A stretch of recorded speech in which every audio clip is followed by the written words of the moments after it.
Hey, good evening, morning, wherever you are, whatever you are. I want to talk a little bit about education and the most expensive education that I ever got, and the most expensive one you'll get. It's an education about regret. What I learned was sometimes we wait because we have to make sure things are perfect when it's okay to move because things are pretty close, things are good.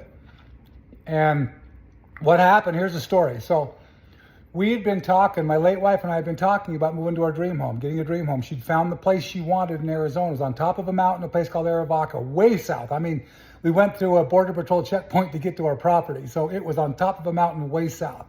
But it was heaven to her. Little town there, 700, 800 people. Great place for tourism and horses. And she had found her heaven. And I said, let's wait.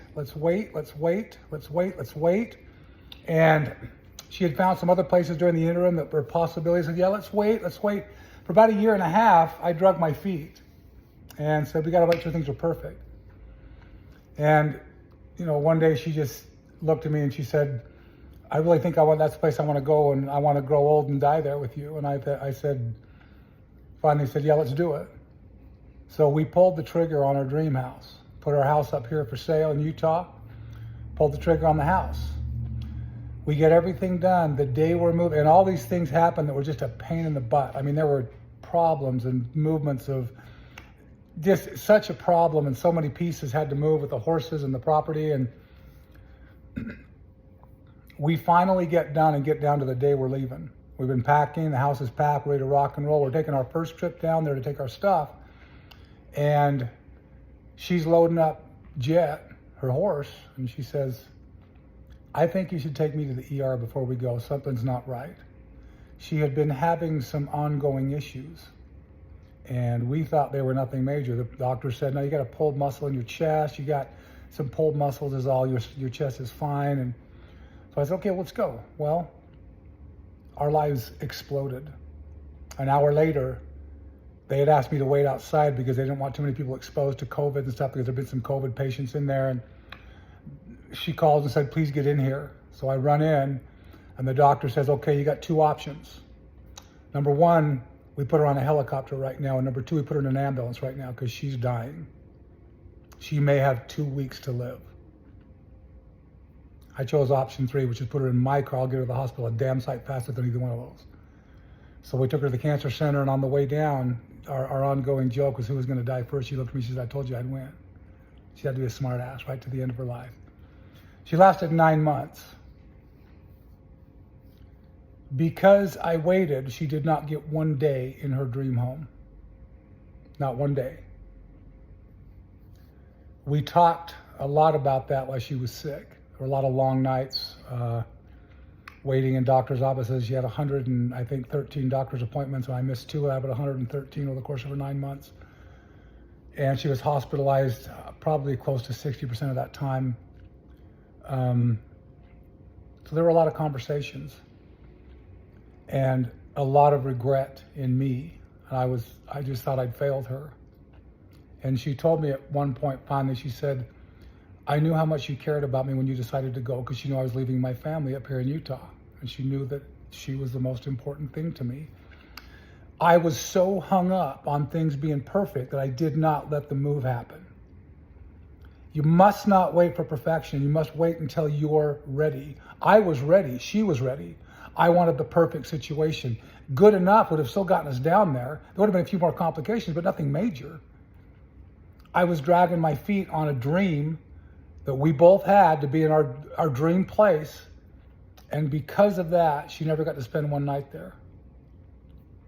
And she forgave me for that. We talked a lot about that when she said shortly before she died, she knows the kind of person I was during my life, dealing with depression and anger issues and that stuff. And she said, I'm taking all the anger, I'm taking all the regret, I'm taking all the sadness, I'm taking all the down, I'm taking all the heaviness, I'm taking everything with me when I go. You're free now. And she allowed me that gift to be free, to have my life back. And what I learned was, you can regret if you wait for shit to be perfect. This is what I see with high achievers. They start thinking they can control everything. They got everything under control. Then they watch their marriage evaporate in a moment. And they go from a person that's got major money in the bank, everything under control, to half of everything and an ugly situation they're trying to go through and manage. It doesn't matter what stage you are in life. If something's ready to happen, you have to just go. You can't wait. And I don't mean you destroy your life or burn bridges. I mean, you've got to take the chances to get to where you can be. If you're under 30, you're still young. Relax. You don't have to be successful. And people, if your kids are 20, 19, 20, 24, 25, quit bugging them to succeed, because that's about you not being embarrassed in front of your friends, not about them.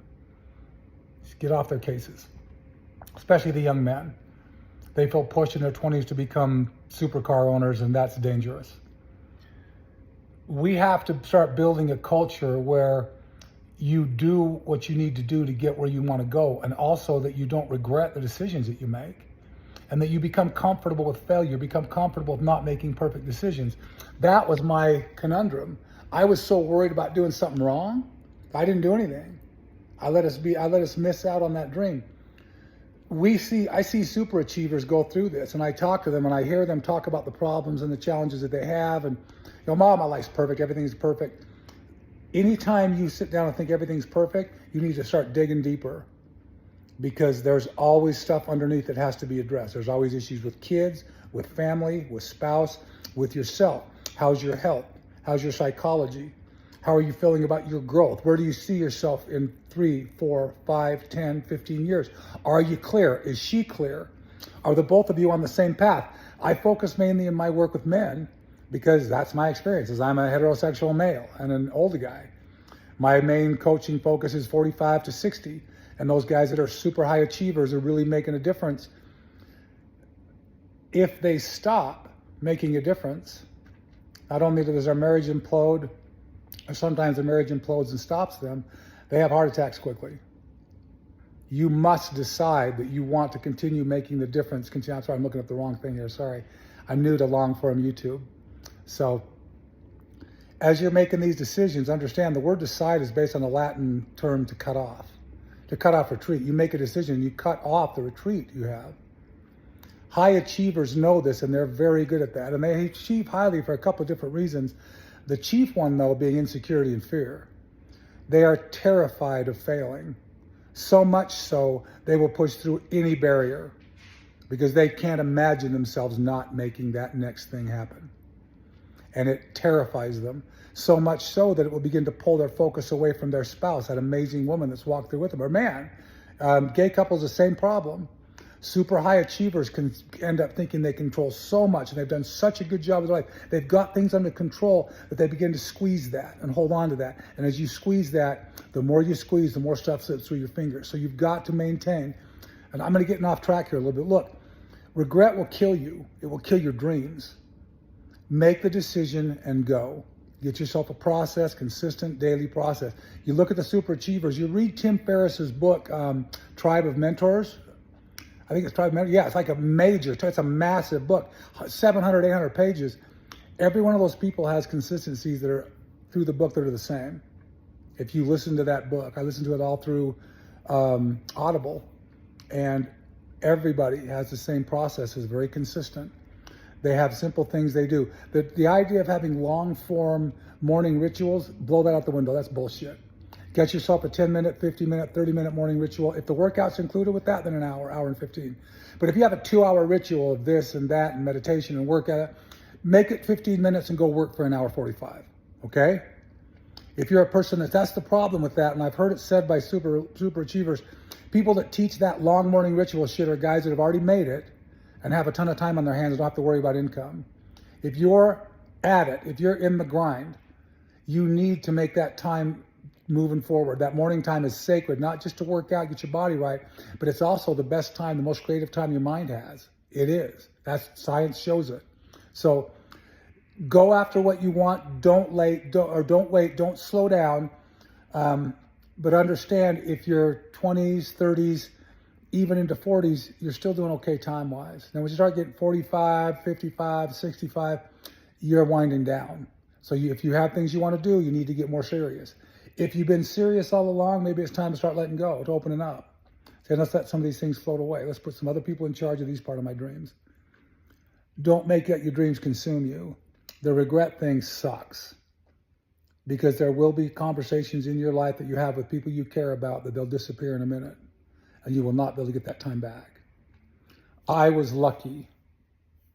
My wife lasted 9 months. She chose to fight tooth and nail, although she was given a death sentence at the outset. They said, this is a cancer there's no treatment for. It's 1 in 10 million, or 4 in 10 million diagnosis. We're going to throw everything at the kitchen sink to see if we can buy you time.